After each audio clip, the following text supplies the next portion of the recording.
अस्सलाम वालेकुम। दुरूद शरीफ पढ़ लें।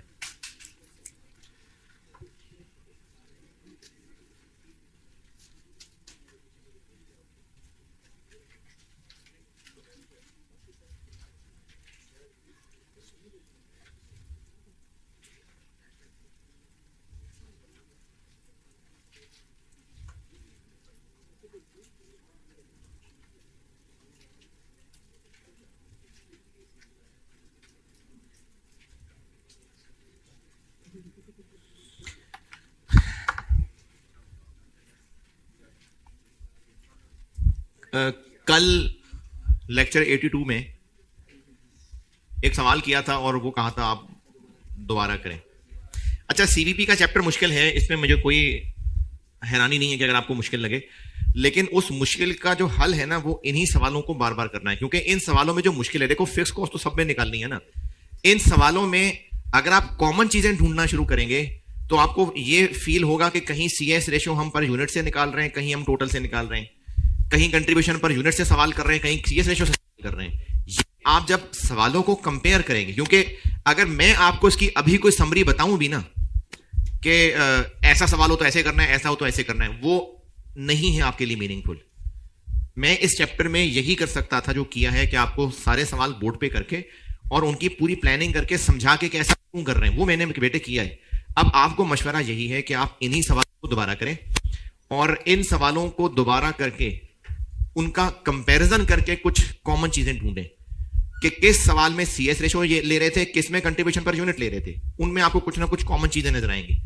फिर फिक्स कॉस्ट कैसे कैसे निकालनी पड़ी, कभी कहीं से कहीं गए, कभी कहीं से कहीं गए, इस तरह की चीजें आप सवालों को कंपेयर करेंगे, उन्हीं सवालों को दोबारा करेंगे तो हो जाएंगी पक्की। अच्छा, हो सकता है आपके सीनियर्स आपको कहें कि मैंने ना अपने 15 साल के एक्सपीरियंस से कुछ 15 सवाल और निकाले हैं, तो ये 15 सवाल भी कर लो। तो मेरा मशवरा यह है कि किए हुए सवालों को दोबारा करना ज्यादा बेहतर है नए नए सवाल करने से। ये अपनी तरफ से आपको एडवाइस नसीहत दे रहा हूं। अच्छा, ये घड़ी सबको तो नजर नहीं आ रही है, आ रही है? चलें, जिन जिनको भी आ रही है घड़ी की तरफ देखें और फौरन आंखें हटा लेनी है, फौरन चले हटा ली। जिन्होंने भी देखा, घड़ी का जो आउटर बॉर्डर है वो किस कलर का है? अच्छा, सेकंड की घड़ी किस नंबर पे पहुंची थी? हैं?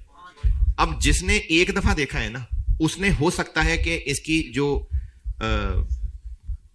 सेकंड और मिनट की सुई है उस पे गौर किया हो, बॉर्डर पे गौर ना किया हो, किसी ने इसके नंबर्स पे गौर किया हो।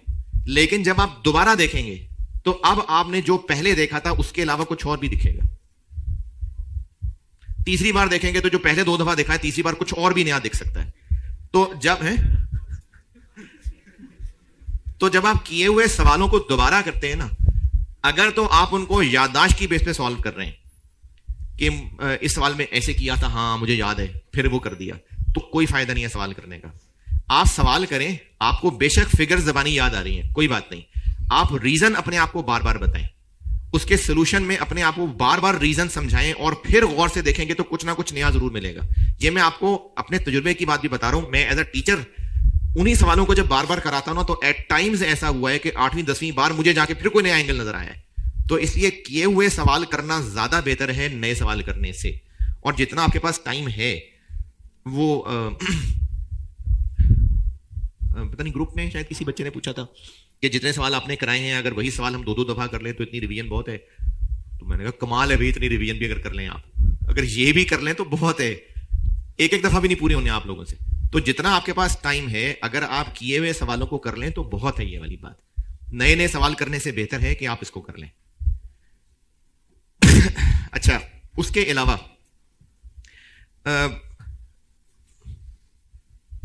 मेरी राय है, बाकी आप खुद फैसला कर सकते हैं, मैं सिर्फ अपनी राय बता रहा हूं।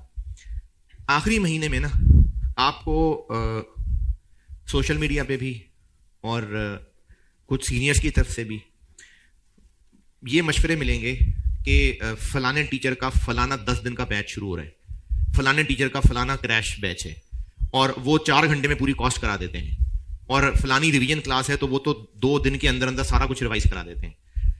मेरी राय कि आप इस तरह की रिवीजन्स का हिस्सा मत बनिएगा, मेरी राय है, क्योंकि हर टीचर का ना तरीका थोड़ा सा डिफरेंट होता है। सब टीचर्स बिल्कुल सेम नहीं पढ़ाते, एंड रिजल्ट सेम ही होता होगा, सारे सही पढ़ा रहे हैं, लेकिन हर टीचर का स्टाइल, वर्किंग्स का स्टाइल डिफरेंट हो सकता है। आपने पूरा सेशन, चलो जैसा भी टूटा फूटा सही, एक टीचर से पढ़ा, कुछ ना कुछ दिमाग में था, कच्चा कच्चा था लेकिन कुछ ना कुछ दिमाग में था। अब आप किसी के कहने पे कोई 4 दिन वाला कोर्स, क्रैश कोर्स लेंगे तो आपकी ना, मेरी राय है, कंफ्यूजन बढ़ जाएगी, आपकी कंफ्यूजन बढ़ जाएगी। इसलिए जो नोट्स बनाए हैं, कमी है और दोस्तों से नोट्स पूरे कर लें, लेकिन चूंकि एक टीचर से पढ़ा हुआ है तो आप उन्हीं के नोट्स को फिर इंसानों की तरह रिवाइज कर लें, बजाय इसके कि कोई 4 दिन का, 10 दिन का किसी और टीचर का कोर्स ट्राई करें। मेरी राय है कि उससे कंफ्यूजन बढ़ेगी आपको, क्योंकि ये आखिरी दिनों में ना, ये सीनियर्स के मशवरों से ना बच्चे इधर उधर निकल जाते हैं, क्योंकि सारा सेशन पढ़ा नहीं होता, और उनको कोई मशवरा देता है कि 4 दिन में पूरी कॉस्ट पढ़ाने लगे, वो कहता है ठीक है मैं पढ़ लेता हूं, और उसको लगेगा कि वाकई 4 दिन में पूरी कॉस्ट हो जाएगी। भाई, जो भी टीचर पढ़ा रहे होंगे वो अपने ही स्टाइल वाला रिवीजन करा रहे होंगे, और ये उन बच्चों के लिए डिजाइन होता है जो पहले कभी पढ़ते थे, फिर पेपर पास नहीं हुआ, फिर अपने तौर पे तैयारी करते रहे, उन्होंने तैयारी की हुई है, उनको एक ओवरऑल रिव्यू चाहिए ताकि जो उनकी कच्ची कच्ची चीजें थी वो पक जाएं। अटेम्प्ट्स दे दी हुई थी, खुद तैयारी कर रहे थे, इस दफा नहीं पढ़ा था, पिछली दफा नहीं पढ़ा था, खुद ही पेपर तैयार करने के, पास करने की कोशिश कर रहे थे, पेपर देने की कोशिश करते रहे थे, एफर्ट्स करते रहे थे, उनकी एफर्ट्स एक खास लेवल तक पहुंच गई हुई थी, उनको इस क्रैश कोर्स से फायदा जरूर हो सकता है। लेकिन एग्जिस्टिंग बैच का बच्चा जिसने एक टीचर से 4 महीने पढ़ा है, सुस्ती की वजह से अच्छी तरह नहीं पढ़ सका, अब अगर वो 10 दिन 4 दिन एक और टीचर से पढ़ेगा तो मेरी राय है कि वो कंफ्यूज होगा। तो इसलिए मेरी राय है, अब चूंकि आखिरी महीने में ये सब काम शुरू हो जाएंगे इसलिए बता रहा हूं। और क्या कहना था, किसी ने कोई सवाल पूछा और मैंने कहा क्लास में याद कराना।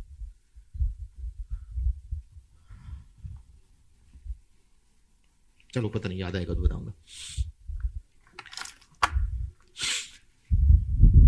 लेक्चर 82 में एक होमवर्क का मैंने दोबारा जिक्र किया था कि अगर आप देख आए तो डिस्कशन हो जाए। ऑटम 16,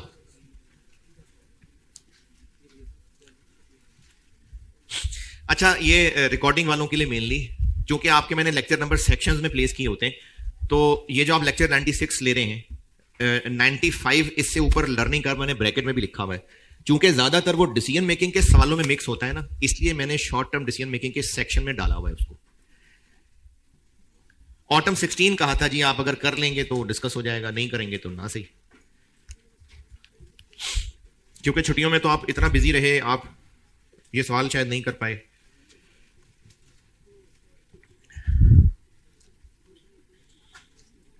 हाँ जी, अगर किया है तो डिस्कस कर लूं कि किया ही नहीं, किस किसने किया है? चलो शाबाश, बहुत है। हाँ जी, ऑटम 16, ओके। अच्छा, इसमें जो ज्यादातर लोगों को मसला होता है ना, वो ये स्क्रैप वाली फिगर में होता है, बाय प्रोडक्ट। जिन्होंने भी किया है, ज्यादातर लोगों को मसला होता है इस पॉइंट नंबर 3 वाली कहानी में। इसके अलावा पॉइंट 3 और 4, इसके अलावा पहले बाकी मसले सेटल कर लेते हैं। यूनिट क्या है इस सवाल में? यूनिट किसको कह रहे हैं? बैच को। सवाल की रिक्वायरमेंट है determine sale price per unit, annual units to be sold. क्या है यूनिट? बॉटल है, बॉटल यूनिट है। और सवाल में जो आपको सारे खर्चे बताए हुए हैं, प्रोडक्शन कॉस्ट पर बैच, वो एक बैच के हैं, तो आपको यहां से रिलेट करना पड़ेगा कि इनका बॉटल से क्या लिंक बनता है। तो वो ऐसे बनता था कि एक बॉटल में 1.25 लीटर्स होते हैं और एक बैच में 1700 लीटर्स बनते हैं, यानी 1700 लीटर्स बनते हैं तो कितनी बॉटल्स बनती हैं? 1700 को 1.25 से डिवाइड करना पड़ेगा। तो इसमें कोई प्रॉब्लम? पॉइंट नंबर 3 और 4, ये जो बाय प्रोडक्ट वाली बात की है, इसके अलावा पहले इस मसले को हल कर लें। इस सवाल में आपने बाय प्रोडक्ट वाली बात के अलावा जो पूछना है बेटे वो बताएं। इसमें मेरे तजुर्बे के मुताबिक बच्चों को मसला होता है पॉइंट 3 और 4 में, वो करता हूं डिस्कस। उसके अलावा 1.25 वाली बात थी वो बताई है। आपने जो पूछना है उसके अलावा वो पूछ लें।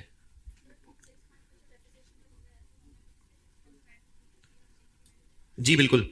ये जो सवाल है अब तो खैर इतने पुराने लेक्चर हो गया, वो रंग भी भूल गए होंगे।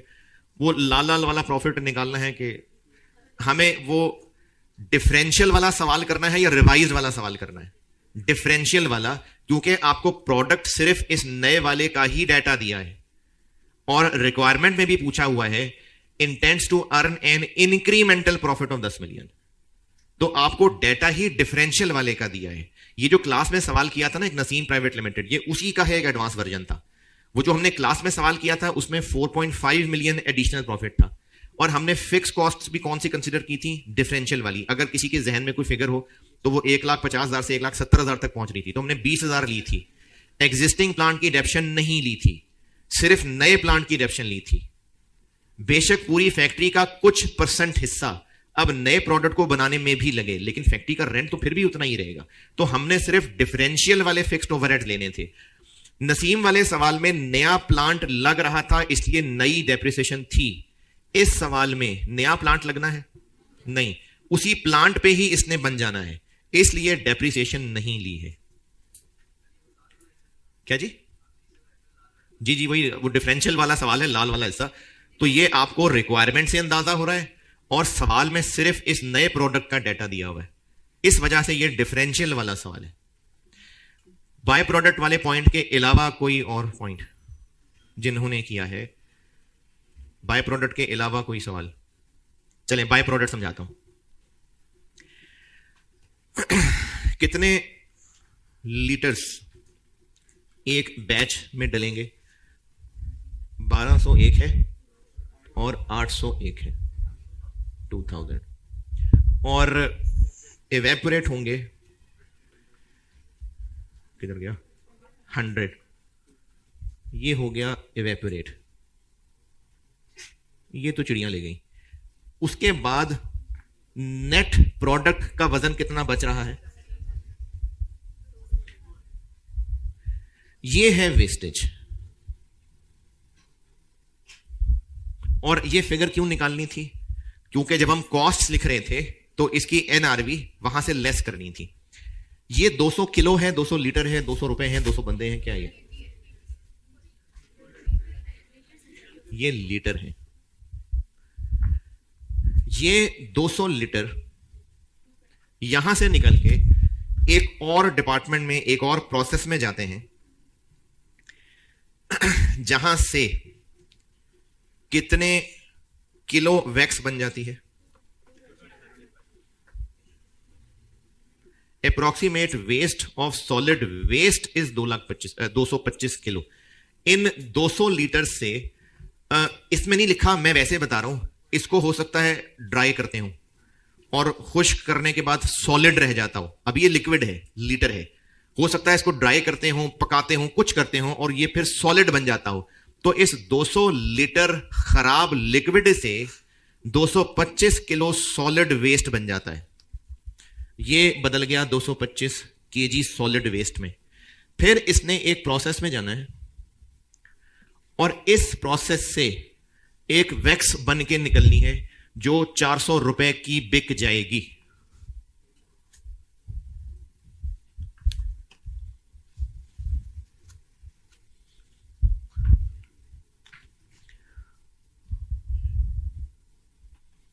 कितने किलो वैक्स बनेगी? लॉस होगा 2% of output. 2% of output. 2% of output का मतलब है कि ये 100 है, इसका 2% ये है, तो फिर ये 102 है। और अगर आप 100 से ना चलना चाहें तो 225 माइनस 0.02x is equal to x। तो यहां से x निकल आएगा 221।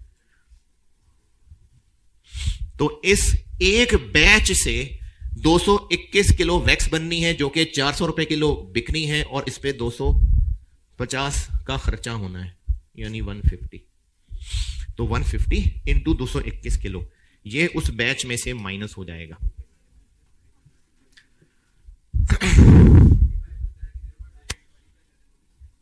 सेम नहीं आ रहा, नहीं आ रहा। 225 इंटू 0.98 करें, 220.5 बस। टू सबर ना, ये इतना ही आ रहा है, ये आगे भी चल रहा है।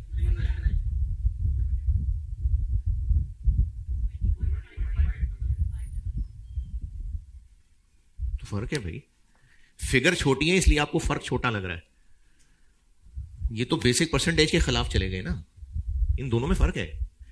ये करने का मतलब है आप इसको 100 कह रहे हैं, ये करने का मतलब है कि आप इसको 100 कह रहे हैं, और ये 100 है क्योंकि 2% ऑफ दिस है। अगर 2% ऑफ इनपुट लिखा होता ना तो फिर ये ठीक था।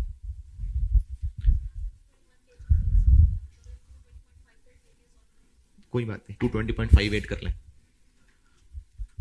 जी। और बताएं इस सवाल में जो पूछना है।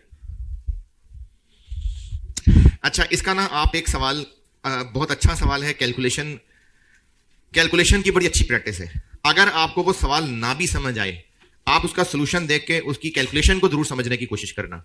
लेकिन ये है, अगर पहली कोशिश इसको सॉल्व करने की ही है। अच्छा सवाल है, कैलकुलेशन अच्छी है इसमें, तो वो अगर आप होमवर्क कर देंगे तो अल्लाह आपको पास करे। सवाल है जी ऑटम नहीं, स्प्रिंग 22 रियो लिमिटेड।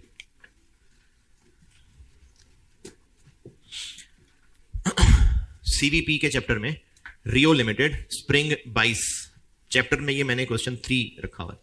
ये सवाल होमवर्क है, कर लेंगे तो अच्छी बात है, डिस्कशन आ जाएगी। ये इसमें अच्छी डिस्कशन है कि इनमें से इतने परसेंट पे ये है और उतने परसेंट पे ये है, तो उस लिहाज से अच्छी है।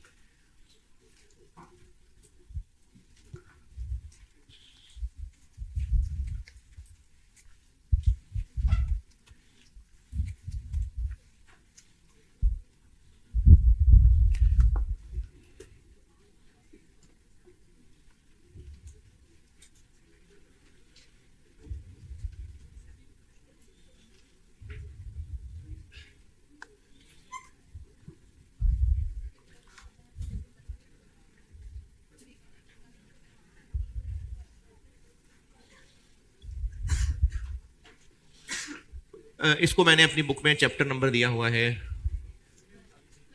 12।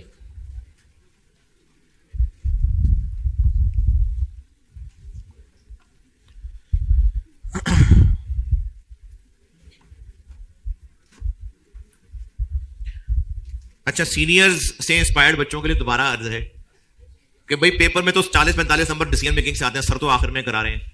तो 40-45 नंबर आते हैं डिसीजन मेकिंग के ग्रेड में से, और उस ग्रिड में इन्वेंटरी मैनेजमेंट भी है, उस ग्रिड में सीवीपी भी है, और उस ग्रिड में ये भी है। तो इन्वेंटरी मैनेजमेंट भी हम कर चुके हैं और सीवीपी भी कर चुके हैं। Short term decision making. अच्छा, वैसे तो ये बात आप भूल जाएंगे जो मैं अभी बताने लगा हूं, तो कोई बात नहीं। मैं इस चैप्टर में ना आपको पहले कुछ जनरल बातें बताऊंगा, यानी डिसीजन मेकिंग से रिलेटेड बस कुछ जनरल गाइडेंस। फिर कुछ स्पेसिफिक टाइप ऑफ डिसीजन की लिस्ट है, फिर उस लिस्ट पे चला जाऊंगा। यानी पहले मैं आपको जनरल डिसीजन मेकिंग की बात करूंगा। एक सवाल जबानी दिखा दूंगा, क्योंकि वो इतना फालतू सवाल है कि मैं इसको करने पे टाइम नहीं लगाता होता। वो जबानी दिखाऊंगा सामने स्क्रीन पे, और अगर उतने में तसल्ली होगी तो बस ठीक है, अगर नहीं तसल्ली हुई मेरी तो एक सवाल करके भी दिखा दूंगा बोर्ड पे।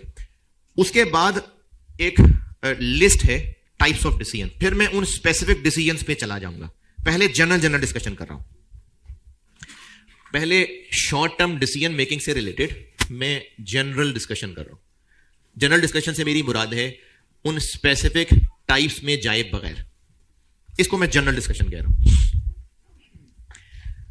डिसीजन मेकिंग क्या होते हैं? फैसला करना, बिल्कुल सही है। इन्वेंट्री मैनेजमेंट भी डिसीजन मेकिंग ही थी, तो थोड़ा सा कॉन्सेप्ट वहां हो चुका हुआ है। जब भी कोई डिसीजन करना होता है तो उस डिसीजन को करने के लिए कुछ फैक्टर्स कंसिडर करने होते हैं। जैसे अगर आपने यह फैसला करना है कि आज सैटरडे है तो क्लास लेने जाऊं या ना जाऊं, अगर यह डिसीजन लेना है और वो डिसीजन टॉस करके लेना है तो फिर यह टॉपिक नहीं है।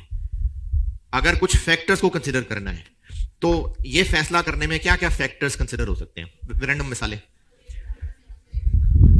तबीयत खराब है, अच्छा ठीक है, जाने में कितनी फटीग है तो वो फटीग बियर कर सकते हैं कि नहीं, और है लेक्चर कितना इंपॉर्टेंट है, खुद कवर कर सकते हैं कि नहीं कर सकते, और है क्या, कितने लिंक मिलेगा कि नहीं मिलेगा, बिल्कुल सही है। अच्छा, ये डिसाइड करते हुए ये कंसिडर कर रहे होंगे कि पीआरसी कब पास किया था, मैट्रिक में कितने नंबर थे, क्यों क्यों इररेलेवेंट है? क्योंकि वो factor relevant for the decision making होता है जिस पे डिसीजन के हां या ना का फर्क पड़ता हो। मैट्रिक में कितने नंबर थे, बस जितने थे वो तो पुरानी हो गई बात। हां, लिंक मिलेगा कि नहीं मिलेगा, इस फैक्टर पे फर्क पड़ेगा।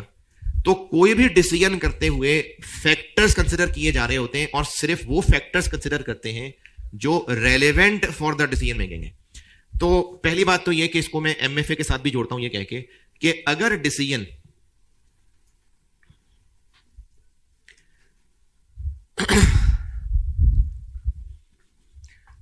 जिन फैक्टर्स को कंसिडर करके करनी है, जैसे आपने जो भी एक्शन लिया कि क्लास नहीं ली, आपने कंसिडर किया लिंक मिल जाना है, ये हो जाना है, वो हो जाना है, आप इसके जो असरात सोच रहे थे, इसके जो इफेक्ट सोच रहे थे, वो अपनी अगली 10-15 साल की जिंदगी को सामने रख के सोच रहे थे? हैं? नहीं ना, मैक्सिमम इस सेशन की बात सोच रहे थे। अगर इसकी मिसाल बदलें तो आपने जाना है गुलबर्ग कैंपस, फैसला ये करने लगे हैं कि कलमा चौक वाली साइड से जाना है कि वहां से जाना है कि वहां से जाना है, ये फैसला करने लगे हैं।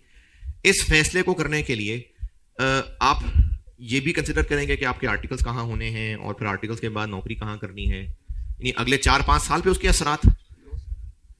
और मिसाल, आपने इस अटेम्प्ट में, सिर्फ इस अटेम्प्ट कर रहा हूं,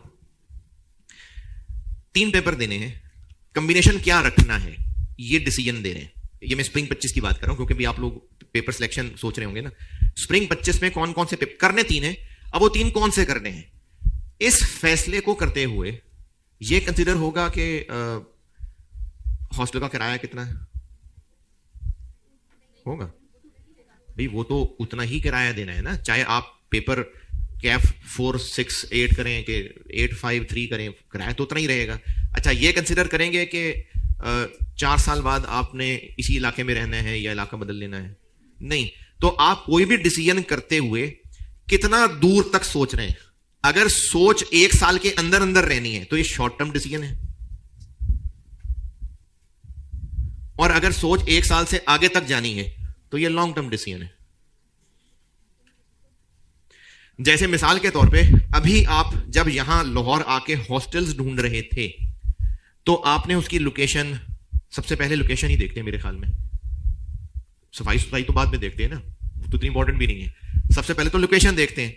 तो अब जब यह फैसला कर रहे हैं कि किस एरिया में हॉस्टल ढूंढना है, तो आप कितनी दूर की सोच रहे हैं कि कल को नौकरी कहां करनी है और बच्चों को स्कूल कहां दाखिल कराना है, ये सब सोच रहे हैं, बस कैफ को सोच रहे हैं। तो जितना दूर सोच रहे हैं, अगर 1 साल के अंदर अंदर सोच रहे हैं तो शॉर्ट टर्म डिसीजन मेकिंग है, मल्टीपल ईयर्स को सोच रहे हैं तो लॉन्ग टर्म डिसीजन मेकिंग है। ये मैंने बात ज्यादा लंबी कर दी, वरना नाम से क्लियर पता चलेगा।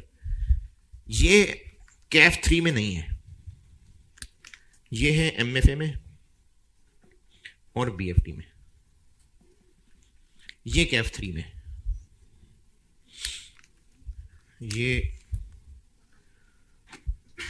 कैफ 6 है, ये सीफैप 4 है, यानी कॉस्ट में नहीं है, ये है कॉस्ट में, ये कॉस्ट में है।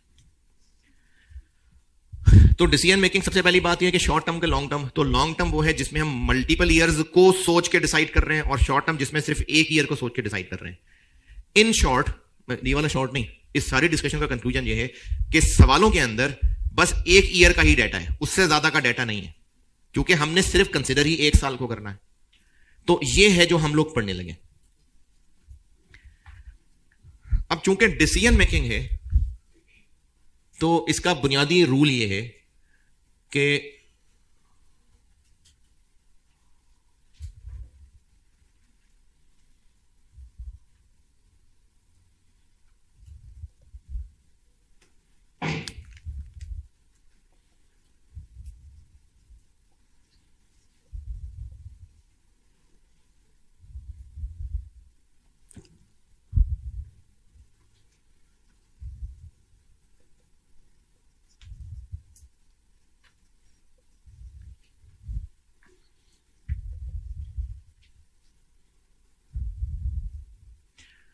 अच्छा, ये मैं आपको सारी चीजें जनरल डिस्कशन में ला रहा हूं, यानी शॉर्ट टर्म डिसीजन मेकिंग को जनरली डिस्कस कर रहा हूं। और जनरली डिस्कशन से मेरी मुराद ये है कि जो मैंने आपको स्पेसिफिक 5 टाइप्स ऑफ डिसीजंस पढ़ाने हैं, उससे पहले पहले अगर आपको मेरी अभी ये जनरल डिस्कशन वाली समझ नहीं आ रही बात, तो जब मैं आपको लिस्ट लिख के दूंगा ना टाइप्स ऑफ डिसीजन, तो उस लिस्ट में उतरने से पहले पहले की बातें हो रही हैं। तो अगर जनरल सा डिसीजन मेकिंग का सवाल है तो उसकी दो ही शक्लें हो सकती हैं, या किसी एक प्रपोजल को हां या ना करना होगा, या फिर अल्टरनेटिव में से चूज करना होगा। तो अब इसका आंसर करने का तरीका,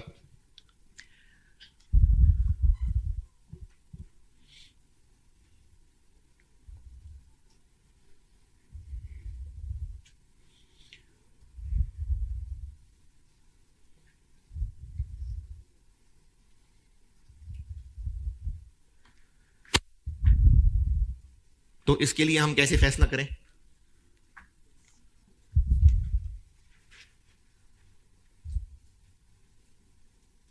सादी सी बात है, प्रॉफिटेबल है तो हां, नहीं तो ना।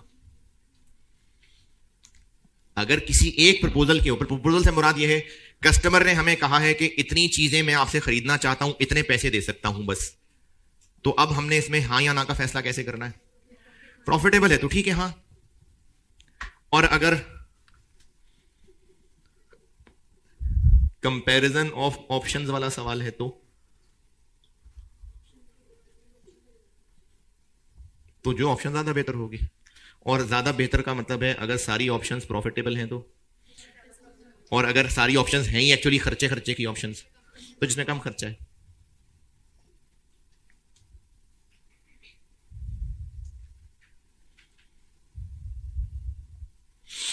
और अगर जरा जरा सा याद हो तो इन्वेंट्री मैनेजमेंट में ये काम कर रहे होते थे हम।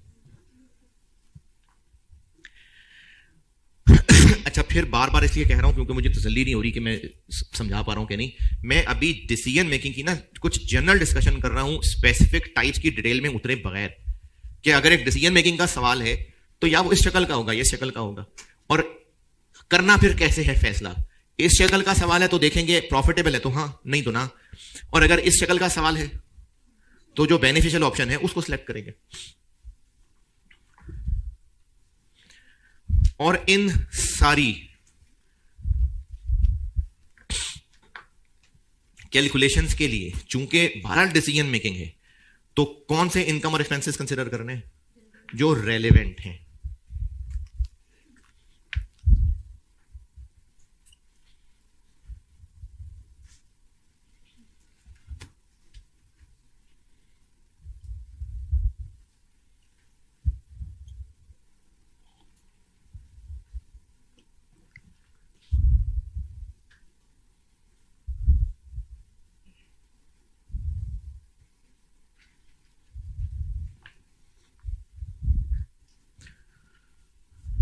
ये डिसीजन मेकिंग का सुनहरी असूल है कि आप सारी कैलकुलेशन में सिर्फ वो इनकम एक्सपेंसेस यूज करेंगे जो रेलेवेंट है।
यहां तक वाली बातें ओके। अच्छा, अब ना मैं आपको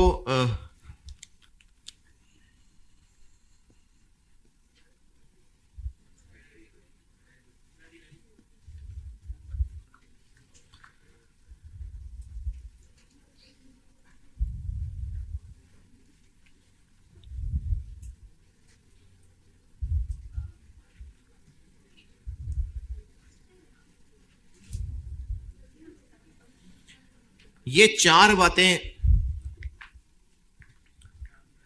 अच्छी तरह समझ के दिल में संभाल के रख लें, आपको डिसीजन मेकिंग ओवरऑल में ये बहुत हेल्प करेंगी। चार बातें, चार पहचान बता रहा हूं रेलेवेंट आइटम्स पहचानने के लिए।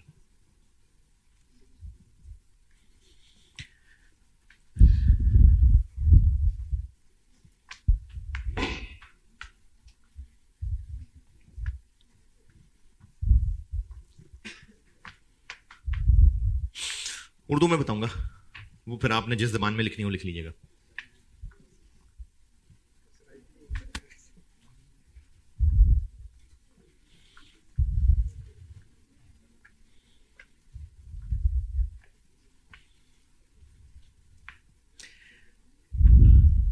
रेलेवेंट आइटम्स वो हैं जिन पे डिसीजन के हाँ या ना का फर्क पड़ना है। अभी जो मैं मिसाल दे रहा था, कौन से पेपर पढ़ें, हॉस्टल का किराया क्यों कंसिडर ना करें, क्योंकि वो तो उतना ही किराया देना ही देना है, चाहे पेपर का कॉम्बिनेशन जो भी हो।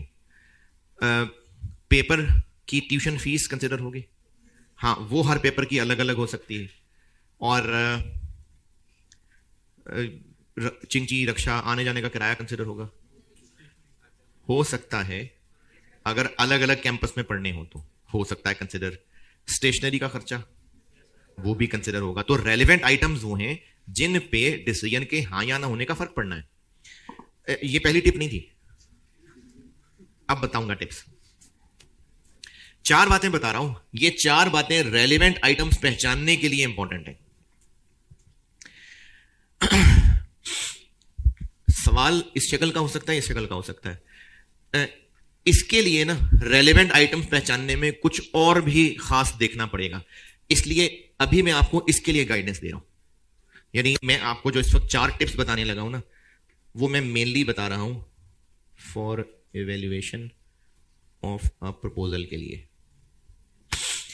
क्योंकि हम कंपैरिजन के लिए फिर थोड़ी सी बात और देखनी पड़ती है। तो मैं आपको अभी इस शक्ल के सवाल की बात बता रहा हूं। अच्छा, इसकी मिसाल ले लेते हैं, मिसाल रखता हूं ताकि फिर बात समझ आए।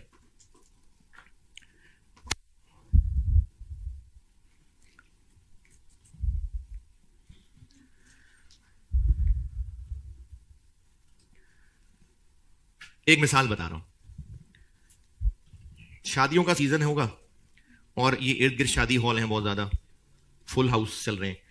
तो एक शादी हॉल वाले ने पैक से कांटेक्ट किया कि आपके ना रूम 31 को हमने एक फंक्शन के लिए यूज करना है, तो क्लासेस तो आपकी शाम में होनी नहीं, तो हमें ना 3 दिन के लिए ये रूम किराए पे चाहिए और हम इन 3 दिनों के लिए इतने पैसे दे रहे हैं।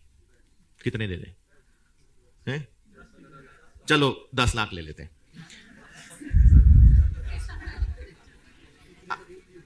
अब 2500 रुपए ठीक है। तो अभी इस वक्त पैक का डिसीजन ये है कि उस शादी हॉल वाले को हां बोले या ना बोले। 3 दिन के लिए उनको रूम 31 चाहिए शाम में, क्योंकि शाम में क्लास कैफ की नहीं होती, तो उनको एक्स्ट्रा भी नहीं हो रही उन दिनों में। तो उन 3 दिन के लिए उस शादी हॉल वाले ने चलो 3 लाख रुपए ऑफर किए हैं कि इतने पैसे हम दे सकते हैं आपको। डिसीजन ये है कि हां कहें या ना कहें। तो समझ लेना बात। तो अब इस हां या ना का फैसला कैसे होगा? रेलेवेंट इनकम्स एक्सपेंसेस लेंगे, एंड रिजल्ट प्रॉफिट हुआ तो फिर हां है। अब आपको मैं इस कॉन्टेक्स्ट में मुख्तलिफ मिसालें देके पूछूंगा, ये 3 लाख रुपए का किराया इस कैलकुलेशन के लिए रेलेवेंट इनकम है या नहीं? क्यों भाई? किराए पे देंगे तो 3 लाख मिलेंगे, नहीं देंगे तो नहीं मिलेंगे। तो अच्छा 10 लाख भी 10 लाख, 3 लाख, 30 लाख, 50 करोड़, जितने मर्जी रख ले, जितना किराया मिलना है 3 दिन का। अच्छा फाइनल बस 3 लाख रुपए मिलने हैं। तो इस 3 लाख को एज एन इनकम कंसिडर करना चाहिए। क्या ये रेलेवेंट इनकम है या नहीं? क्यों? क्योंकि अगर हां करेंगे तो ये 3 लाख मिलेंगे, नहीं तो नहीं मिलेंगे, तो रेलेवेंट इनकम है। और मिसाल, अब उस 3 दिन के लिए जो फंक्शन किराए पे देना है, तो अब गेस्ट्स की गाड़ियां भी आनी है, तो उनको बाहर पार्किंग की भी जगह चाहिए, तो उनसे पार्किंग के पैसे भी चार्ज करेंगे। तो ये जो पार्किंग के पैसे होंगे वो रेलेवेंट इनकम है कि नहीं? क्यों? क्योंकि वो 3 दिन के लिए किराए पे देंगे तो पार्किंग इनकम आएगी, नहीं देंगे तो नहीं आएगी। तो वो रेलिवेंट है ना। इस 3 दिन के लिए एक्स्ट्रा हमें सिक्योरिटी गार्ड दिहाड़ियों पे, डेली वेजेस पे भी रखने पड़ेंगे, क्योंकि शाम में कॉलेज बंद होता है तो शायद 1 गार्ड ही काफी होता होगा, लेकिन अब फंक्शन है तो शायद 3 गार्ड रखने पड़े। उन 3 गार्ड्स को जो उन 3 दिनों के पैसे देने पड़ेंगे, वो एक रेलिवेंट एक्सपेंस है या नहीं है? क्यों? बिल्कुल सही है। इस बिल्डिंग का महीने का किराया जाता है, वो किराया रेलिवेंट है कि नहीं? क्यों? होना ही होना, बिल्कुल ठीक है।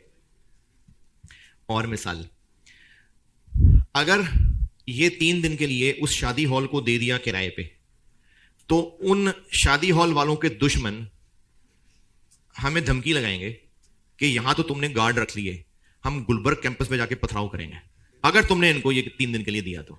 अब हमें गुलबर्ग कैंपस में भी उन 3 दिन के लिए गार्ड रखने पड़ेंगे, तो वो जो 3 दिन का खर्चा होगा, लेकिन वो तो गुलबर्ग में रखने होंगे, लेकिन इसकी वजह से रख रहे होंगे। ठीक है। और मिसाल, जो यहां का एडमिन मैनेजर सैलरीड है, उसको कहा भाई तुमने ना शाम में रुकना है, क्योंकि कैंपस के अंदर वो आउटसाइडर आएंगे तो तुमने उसको भी जरा मैनेज रखना है। तो उस मैनेजर की मंथली सैलरी जी रेलेवेंट क्यों? लेकिन उनको उन 3 दिन का ओवर टाइम देंगे, वो ओवर टाइम रेलेवेंट है। तो पहली टिप लिखें, इस प्रपोजल की वजह से जो इनफ्लो होगा वो रेलेवेंट इनकम है। इस प्रपोजल की वजह से जो इनफ्लो होगा वो रेलेवेंट इनकम है।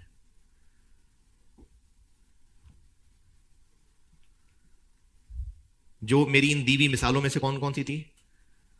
वो 3 लाख वाला किराया भी और वो पार्किंग वाली इनकम भी।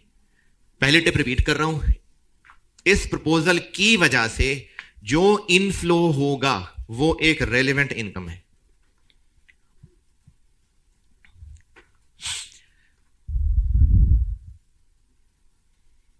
अच्छा, मैं एक जुमला बोलने लगा हूं, अगर आपको लग रहा है कि हां इस टिप के लिखने में ये बात कवर्ड है तो ठीक है, अच्छी बात है। इससे मुराद वो इनफ्लो है जो ये प्रपोजल होगी तो होगा, वरना नहीं होगा। ये बात समझ आ रही है कि इसकी वजह से जो इनफ्लो होगा। दूसरी टिप, इस प्रपोजल की वजह से जो आउटफ्लो होगा वो रेलेवेंट एक्सपेंस है। इस प्रपोजल की वजह से जो आउटफ्लो होगा वो एक रेलेवेंट एक्सपेंस है। मेरी दी हुई मिसालों में से कौन कौन सा? वो जो एक्स्ट्रा गार्ड उस दिन रखने पड़ेंगे, जो मैनेजर को ओवर टाइम देना पड़ेगा, और वो जो गुलबर्ग में भी गार्ड रखने पड़ेंगे, वो भी इसकी वजह से आउटफ्लो है। तो इस प्रपोजल की वजह से जो आउटफ्लो होगा वो रेलेवेंट एक्सपेंस है।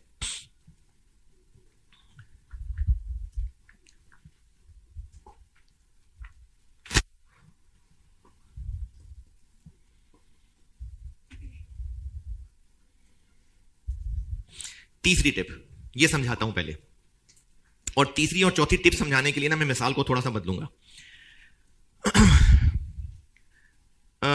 चूंकि रात को कैंपस खाली होता था, तो अब मैं मिसाल थोड़ी बदल रहा हूं। तो 4 गार्ड्स रखने पड़ते थे, मिसाल चेंज कर रहा हूं थोड़ी। 4 गार्ड्स रखने पड़ते थे, उनको पर डे वेजेस देते थे। अब चूंकि उन 3 दिनों में एक्टिविटीज होंगी तो फिर हमें वो गार्ड्स नहीं रखने पड़ेंगे। तो इसमें क्या कुछ रेलिवेंट लग रहा है? जो हमें उन गार्ड्स को पैसे देने थे, इसकी वजह से वो बच जाएंगे, वो रेलिवेंट इनकम है। तीसरी टिप, एक आउटफ्लो होना था। होना था मतलब ये प्रपोजल ना होती तो हो जाना था। एक आउटफ्लो होना था, इस प्रपोजल की वजह से वो सेव हो जाएगा, तो वो रेलिवेंट इनकम है।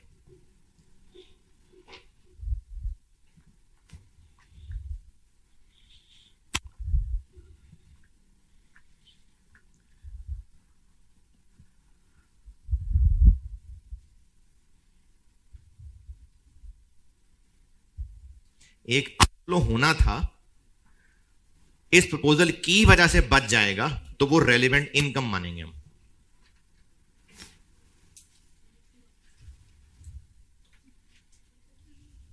अच्छा, मुझे लग रहा है शायद ये बात आपको समझ आई है। चलो साथ वाली बिल्डिंग खरीद लेते हैं, नहीं रहने दें, तो खर्चा बच गया है। चले एक फैक्ट्री लगाते हैं, चलो रहने दो रहने दो, खर्चा बच गया, इसको रेलिवेंट इनकम ले रहे हैं। फिर जो पक्का होना था, अगर ये प्रपोजल ना होती तो लाजमी होना था, साथ वाली बिल्डिंग खरीद लेते हैं, नहीं रहने दो, ये नहीं बचत हुई, लाजमी होना था, आपने यहां आना था, रास्ते का किराया खर्च होना था, लेकिन अब्बा जी ने ऑफिस जाते हुए आपको ड्रॉप कर दिया, वो खर्चे की बचत है। आप सोच रहे थे क्यों ना गाड़ी खरीद लें, चलो रहने दो, ये खर्चे की बचत नहीं है। पॉइंट नंबर 3 में मैं उसको रेलिवेंट इनकम ले रहा हूं कि अगर ये प्रपोजल हां में ना हुई तो वो खर्चा हो जाना था, इस प्रपोजल के हां करने की वजह से बचेगा, उसको रेलिवेंट इनकम ले रहे हैं। ये तीसरा पॉइंट ओके ना।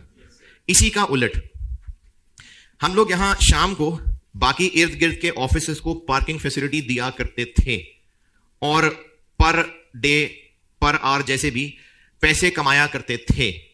उन 3 रातों में चूंकि उन शादी हॉल वालों के गेस्ट आ रहे होंगे, तो वो जो हम पार्किंग इनकम कमाते थे वो फिर मिस हो जाएगी, वो रेलेवेंट एक्सपेंस है।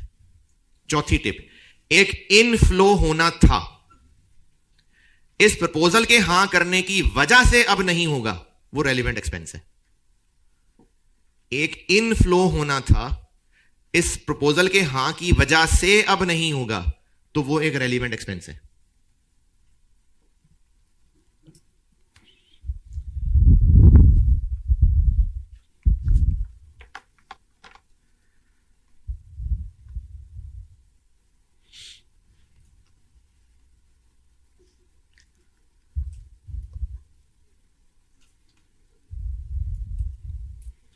यार ये पकड़ाना तार,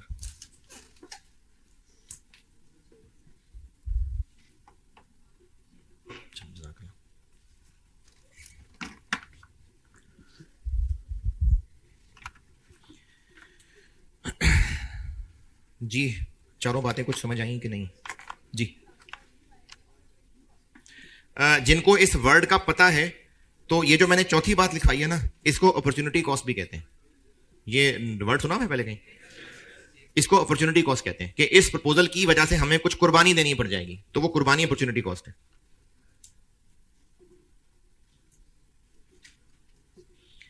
अच्छा, एक ना बहुत पुराना सवाल है और आप लोग तब पैदा भी नहीं हुए थे, तो वो सवाल इतनी इज्जत वाला नहीं है कि मैं इसको बोर्ड पे लिख के सॉल्व करूं, और इतना फालतू भी नहीं है कि इग्नोर कर दूं, तो मैं इसको ना सामने स्क्रीन पे ही दिखा रहा हूं।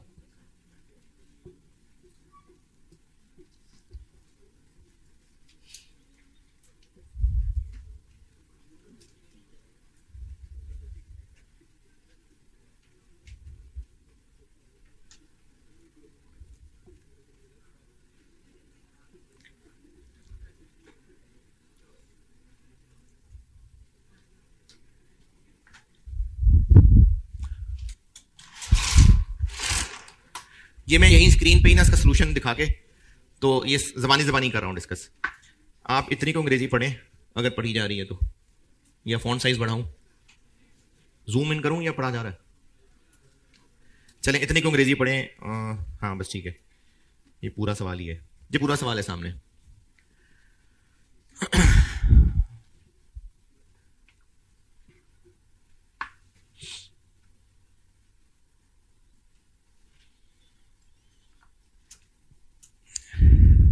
बल्कि एक मिनट में एक और फाइल खोलता हूँ, वहां ज़्यादा आसानी हो जाएगी।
चलें पढ़ें।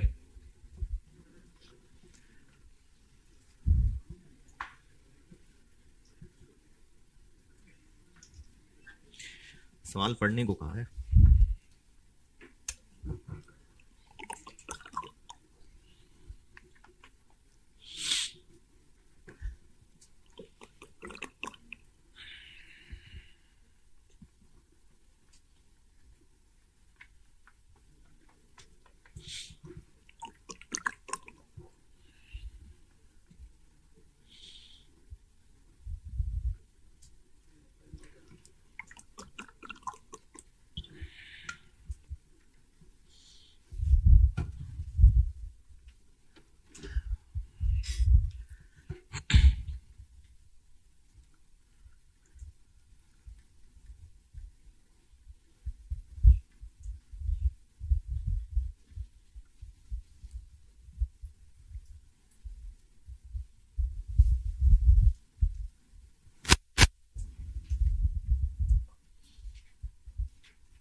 हाँ जी, समझ आया नहीं आया बात की बात है, पढ़ लें पहले।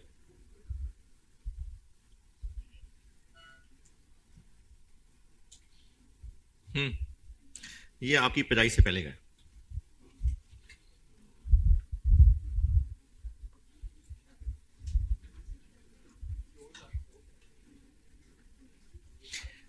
मैंने भी तब तक कॉस्ट पढ़नी शुरू नहीं की थी। मैंने भी तब तक कैप, मैंने भी इसके बाद ही पढ़ी है कॉस्ट। मुझसे भी पुराना है? पता नहीं किया होगा, शायद याद नहीं। सवाल पढ़ लिया तो मैं कुछ अर्ज करूं। हम क्वीन कॉर्प हैं और हम एक प्रोडक्ट पीसी नाम का बनाया करते हैं। प्लांट की कैपेसिटी 10,000 यूनिट्स पर एनम बनाने की है, लेकिन हमारा प्रोडक्ट इतना फेमस नहीं होगा। हम अभी महीने साल के 10 नहीं 6,000 यूनिट्स बनाया करते हैं। जिन्होंने पढ़ा है यहां तक कि अंग्रेजी में कोई एतराज। हम अपना प्रोडक्ट पीसी साल के 6,000 यूनिट्स बनाते हैं, वैसे कैपेसिटी 10,000 बनाने की है। हमारे ही एक दुश्मन ने हमें अप्रोच किया और उसने कहा कि तुम्हें और मुझे दोनों को पता है कि प्रोडक्ट तो बेसिकली एक ही है, लेकिन हम ज्यादा मशहूर हैं, तो तुम अपने तो सारे बनाते नहीं हो, वेले बैठे रहते हो, तो ऐसा करो कि ना वो जो 4,000 यूनिट्स की कैपेसिटी स्पेयर है, तुम हमें 4,000 यूनिट्स बना दो, स्टिकर उस पर हम अपना लगाएंगे। ये हमारा को कंपेटिटर है, उसने हमें अप्रोच किया है कि हम उसको सप्लाई करें, लेकिन स्टिकर उसके प्रोडक्ट का लगेगा। दोनों सेम होंगे तभी स्टिकर का फर्क है। तो हमारे पास 10,000 यूनिट्स बनाने की कैपेसिटी है, हम हर साल 6,000 अपने बनाते हैं, अब हम 4,000 उसके भी बना देंगे। इन 4,000 यूनिट्स के वो हमें कितने पैसे देगा सवाल में लिखा नहीं है, मैं कह रहा हूं 15,000 देगा। 15,000 कैसे कहा मैंने, वो मैंने इसकी बेस पे कहा। अब ये अभी इस वक्त following are the cost data of product. हम जो एक यूनिट बनाते हैं, इतने रुपए मटेरियल लगता है, इतना लेबर, इतने ओवरहेड्स वेरिएबल, साल के हमारे फिक्स्ड ओवरहेड्स इतने हैं और सेल प्राइस इतनी है। इफ ऑफर इज एक्सेप्टेड, यानी ये एग्जिस्टिंग डाटा है, जिन्होंने पढ़ा यहां तक कि अंग्रेजी में कोई एतराज। इफ ऑफर एक्सेप्टेड अगर, तो it will result in following additional cost. एक तो एडिशनल 8 लाख फिक्स्ड ओवरहेड्स लगेंगे उस साल। फिर हम चूंकि प्रोडक्शन ज्यादा करेंगे, पहले कितनी करते थे, इस साल भी 6,000 ही करने वाले थे, क्योंकि हर साल 6,000 बनाते थे, लेकिन हम 6,000 की बजाय इस साल 10,000 बनाएंगे। इस वजह से लेबर के नखरे बढ़ जाएंगे और वो हमसे फॉर ऑल यूनिट्स 3,000 की बजाय 3,500 चार्ज करेगा ऑन ऑल यूनिट्स। लेकिन मटेरियल परचेज बढ़ेगी तो सप्लायर हमें डिस्काउंट देगा 2% ऑन ऑल परचेजेस, यानी सारे के सारे यूनिट्स 5,000 की बजाय 4,900 का मिलेगा।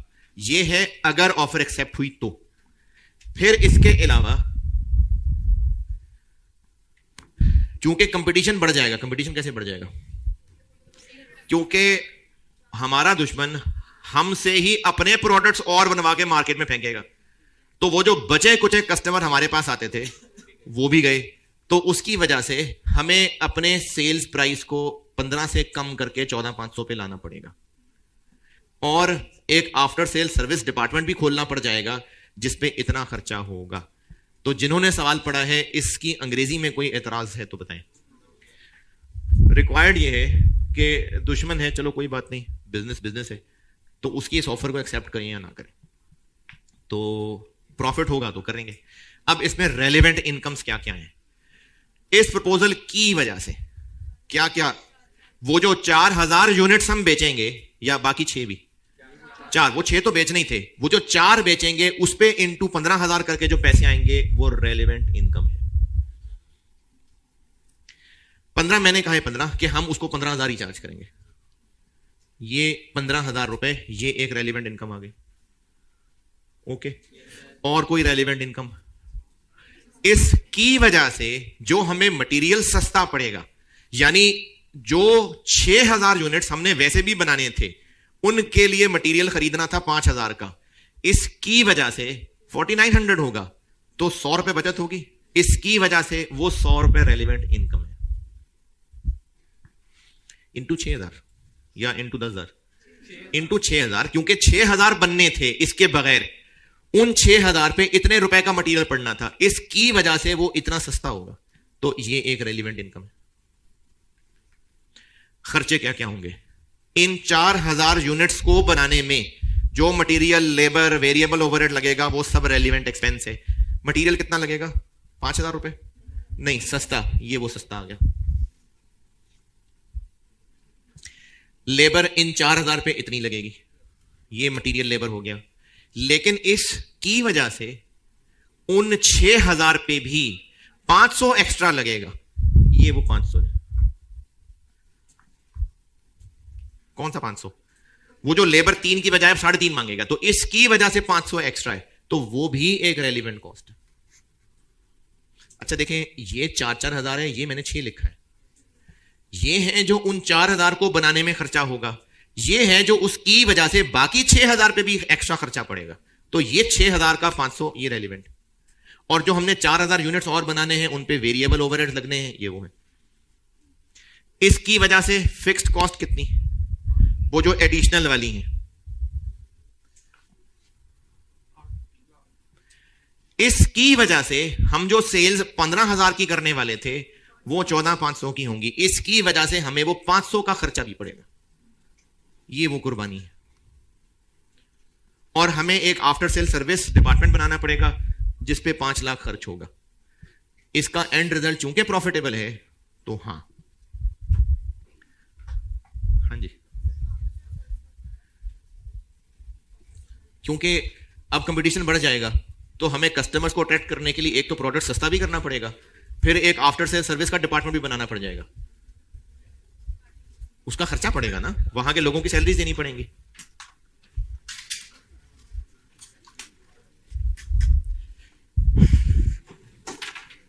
हाँ जी, ओके, चलें ठीक है, अल्लाह हाफिज़।